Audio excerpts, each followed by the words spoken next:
The book of Hosea, chapter 5, verse 1, Hosea 5 and 1, Hosea, the fifth chapter, and the first verse. The leaders cause Israel and Judah to sin. Priests, nation of Israel, and people in the king's family, listen to me. You have been judged guilty. You were like a trap at Mizpah and like a net spread on the ground at Tabor. You have done many evil things, so I will punish you all. I know Ephraim. I know what Israel has done. Ephraim, right now, you act like a prostitute. Israel is dirty with sin. The people of Israel have done many evil things, and these evil things keep them from coming back to their God. They're always thinking of ways to chase after other gods. They don't know the Lord.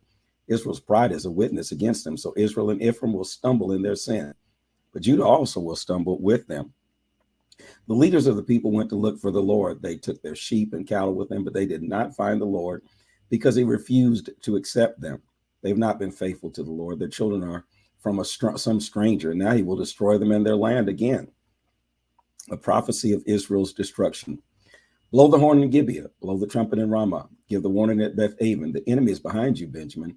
Ephraim will become empty at the time of punishment. I, God, warned the families of Israel that this really will happen. The leaders of Judah are like thieves trying to steal someone's property. So I pour out my anger on them like water. Ephraim will be punished. He will be crushed and pressed like grapes because he decided to follow filth. I will destroy Ephraim as a moth eats a piece of cloth. I will ruin Judah like rot on a piece of wood. Ephraim saw his sickness and Judah saw his wounds, so they went to Assyria for help. They told their problems to the great king, but he cannot heal you or cure your wound. I'll be like a lion to Ephraim, like a young lion to the nation of Judah. I myself, will rip them to pieces. I'll carry them away and no one can save them. I'll go back to my place until the people admit they are guilty, until they come looking for me. Yes, in their trouble, they'll try very hard to find me.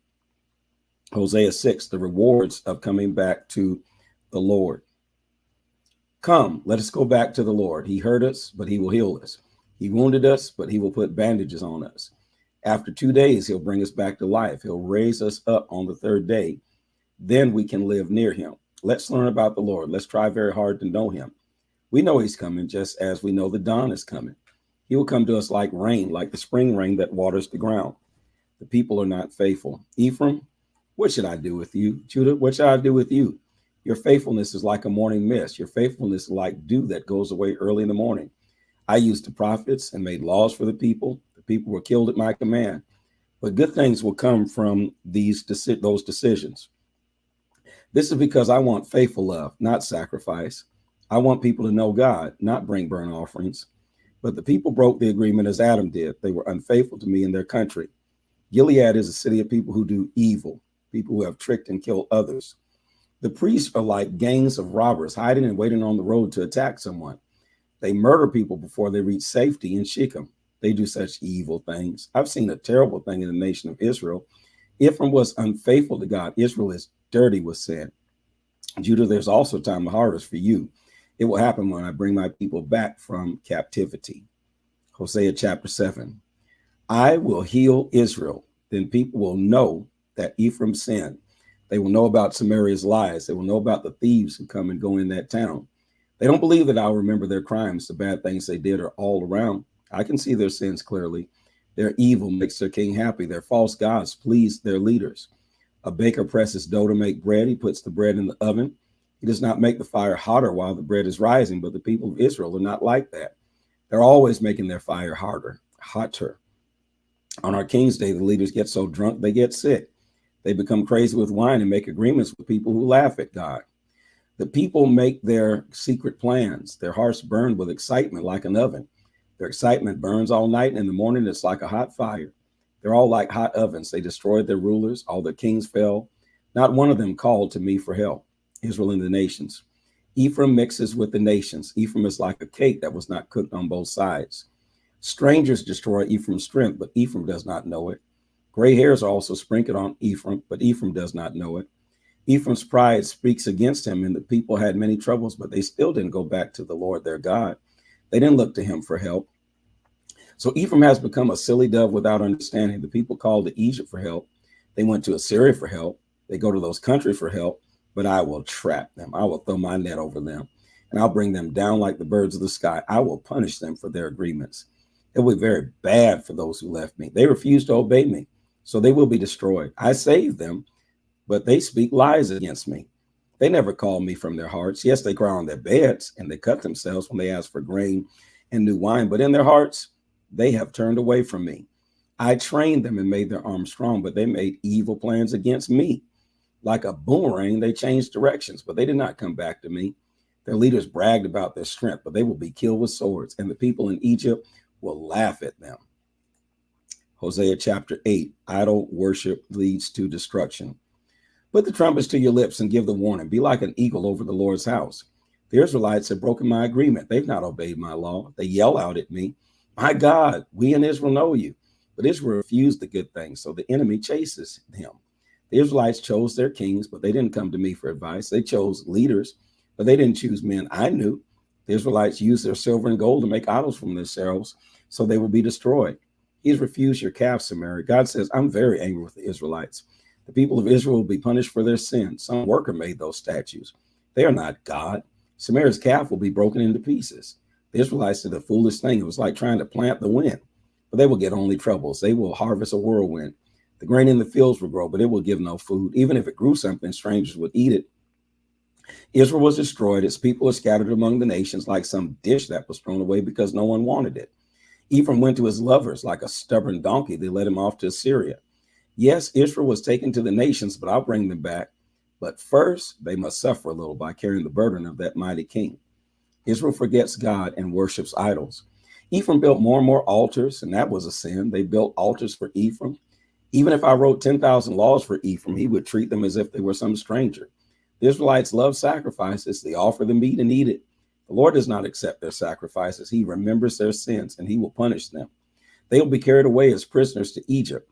Israel has built palaces for their kings, and now Judah builds fortresses. But they've forgotten their maker, so I will send a fire to destroy their cities and fortresses. Hosea chapter 9, the sadness of exile. Israel, don't celebrate like the nations do. Don't be happy. You acted like a prostitute and left your God. You committed your sexual sin on every threshing floor, but the grain from those threshing floors will not provide enough food for Israel. There will not be enough wine for Israel. The Israelites will not stay in the Lord's land. Ephraim will return to Egypt. In Assyria, they will eat food that they should not eat. They will not be able to give offerings of wine to the Lord. None of their sacrifices will please him. What they offer will be like food eaten at a funeral. Whoever eats it will become unclean. They can eat that food for their own hunger, but it cannot be taken into the Lord's temple. They will not be able to celebrate the Lord's feasts or festivals. The people of Israel left because the enemy took everything from them. But Egypt will take the people themselves. Memphis will bury them. Weeds will grow over their silver treasures, and thorns will grow where the Israelites lived. Israel rejected the true prophets. The prophet says, Israel learned this. The time of punishment has come. The time has come for you to pay for the evil things you did. But the people of Israel say, the prophet is a fool. This man with God's spirit is crazy. The prophet says, you will be punished for your terrible sins. You'll be punished for your hate. God and the prophet are like guards watching over Ephraim. But there are many traps along the way, and people hate the prophet, even in the house of his God. The Israelites have gone deep into ruin, as in the time of Gibeah. God will remember the Israelites' sins, and he will punish them. Israel is ruined by its worship of idols. At that time, I, the Lord, found Israel. They were like fresh grapes in the desert. They were like first figs on a fig tree at the beginning of the season. But when they came to Baal Peor, they changed. So I had to cut them off like rotten fruit. They became like the terrible things that they love. The Israelites will have no children. Like a bird, Ephraim's glory will fly away. There will be no more pregnancies, no more births, no more babies. But even if the Israelites do raise their children, it will not help, because I will take the children away from them. I'll leave them and they'll have nothing but troubles. I can see that Ephraim is leading his children into a trap. Ephraim will lead his children out to the killer. Lord, give them what you will. Give them a womb that loses babies and breasts that cannot give milk. All their evil is in Gilgal. I began hating them there. I'll force them to leave my house because of the evil things they do. I will not love them anymore. Their leaders are rebels who turned against me. Ephraim will be punished. Their root is dying. They will not have any more babies. They might give birth to babies, but I will kill the precious babies who come from their bodies. Jesus, help, the blood of Jesus. Those people will not listen to my God, so he will refuse to listen to them, and they will wander among the nations without a home. The blood of Jesus. All right, everyone. Put in the comment section, the blood of Jesus. Put in the comment section, this is the word of the Lord.